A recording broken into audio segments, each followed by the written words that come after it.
Morning all of you. अब हम उसी कंटेंट को आगे बढ़ाते हुए हम आपको अगेरकस पढ़ा रहे थे। अगेरकस में जो है आपका अगेरकस में सेक्सुअल रिप्रोडक्शन, ठीक है। और सेक्सुअल रिप्रोडक्शन का जो है हम आपको इंट्रोडक्शन करा गए थे, ठीक है।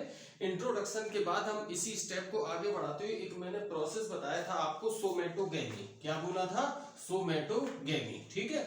और सोमेटोगेमी के हमने 3 डिफरेंट स्टेप्स बताए थे आपको। इसमें सबसे पहला स्टेप था वो दिया था आपका प्लाज्मोगेमी। पहला स्टेप था आपका प्लाज्मोगेमी और दूसरा स्टेप था आपका कैरियोगेमी, ठीक है, कैरियोगेमी। एंड देन लास्ट था आपका मियोसिस। मियोसिस को हम और क्या कहते हैं? ये एक प्रकार का डिवीजन है, अर्धसूत्री विभाजन, इसे मियोसिस और रिडक्शन डिवीजन, ठीक है। इतना कल आपका हो गया था, इस कारण बहुत स्पीड में इसको बता दिया है। अब हम सबसे पहला हेडिंग डालते हैं प्लाज्मोगेमी। क्या है आपका प्लाज्मोगेमी? प्लाज्मोगेमी में क्या होता है बच्चों? सबसे पहले हम इसको समझा देते हैं, इसके बाद हम जो है हम आगे बढ़ते हैं, ठीक है। इस स्टेप में क्या होता है कि 2 डिफरेंट जो है प्राइमरी मोनोकैरियोटिक हाइफी, जैसे आपके जो कलम इस प्रोसेस में 2 जो है प्राइमरी मोनोकैरियोटिक हाइफी, जैसे सपोज एक हाइफी ये रहा और एक हाइफी ये रहा, ठीक है। इसमें पाई जाने वाला न्यूक्लियस कैसा है आपका? मोनोकैरियोटिक है, तो पाई जाने वाला न्यूक्लियस कैसा होगा आपका? हैप्लॉइड, ठीक है।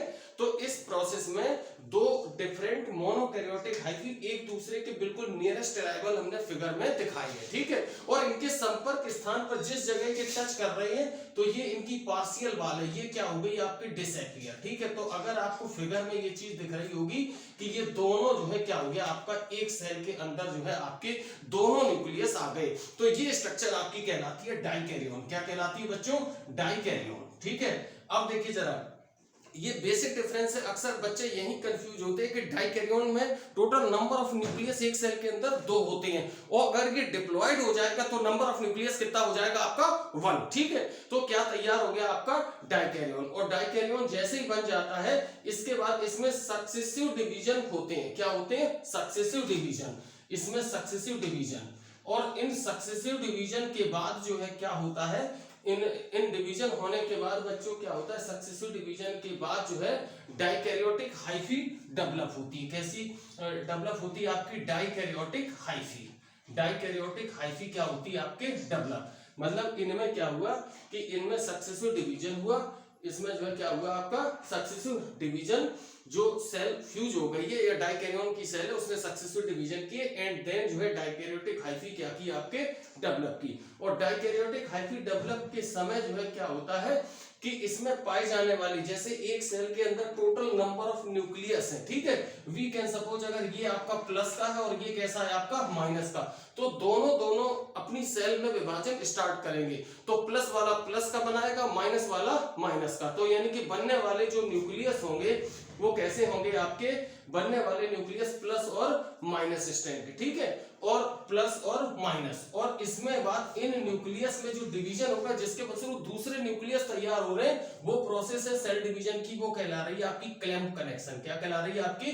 क्लैंप कनेक्शन, ठीक है। तो इनमें क्या होता है? क्लैंप कनेक्शन होता है, और क्लैंप कनेक्शन के बाद जो है क्या होता है? ये जो बनने वाली डॉटर सेल है उनको एक एक न्यूक्लियस क्या हो जाता है आपका? ट्रांसफर। इसके पश्चात इसका जो लास्ट पैरा है कि डाइकैरियोटिक माइसीलियम जो है अब क्या तैयार हो गया? डाइकैरियोटिक हाइफी से जो तैयार होने वाला माइसीलियम है वो कहलाया आपका डाइकैरियोटिक माइसीलियम, ठीक है। ये कैसा होता है आपका? अंडरग्राउंड होता है और पेरिनियल। इसकी 2 क्वालिटी है कि ये कैसा है आपका? अंडरग्राउंड, और अंडरग्राउंड को हम कहते हैं आपके भूमिगत, और जो है आपका पेरिनियल का मतलब क्या है आपका? बहुवर्षीय, ठीक है। तो ये हमारा पहला स्टेप था, कौन सा आपका? सोमेटोगेमी में 3 स्टेप्स आ रहे हैं। सबसे पहला स्टेप प्लाज्मोगेमी, ठीक है। और दूसरा स्टेप अब क्या है बच्चों आपका? कैरियोगेमी। देखिए जरा, इसका मैं फिगर भी आपको डाल दूंगा जब जो है ये आपका पूरा हो जाएगा, ठीक है, लास्ट में जो है।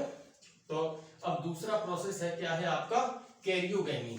तो अब कैरियोगेमी की परिभाषा, जैसे हम लोग पुराने 10th 12th आगे पढ़ते हुए आए हैं, 2 प्रोसेस आपने पढ़ी होंगी, साइटोकाइनेसिस और कैरियोकाइनेसिस। कैरियोकाइनेसिस क्या कहलाता है?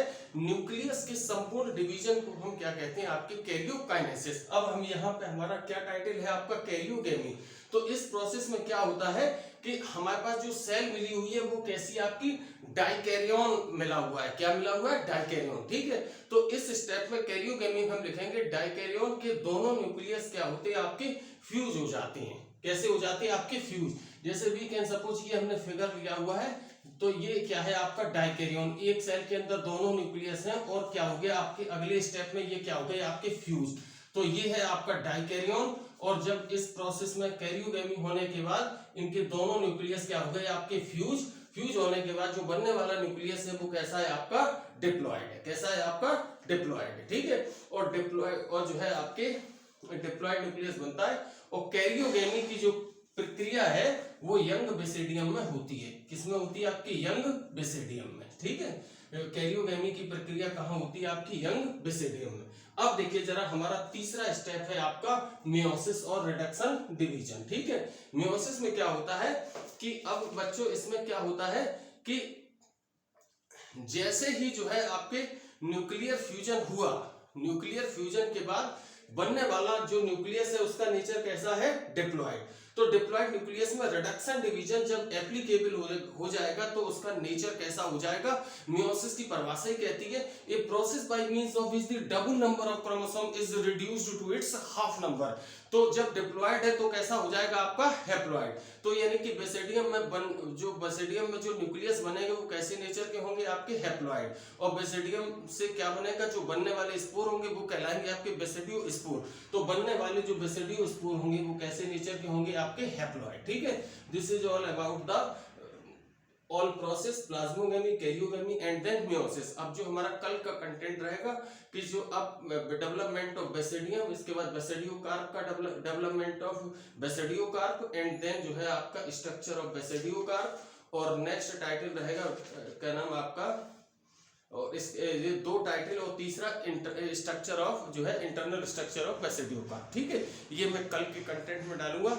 आज मैं इसको जो है इसको यहीं रोक रहा हूँ।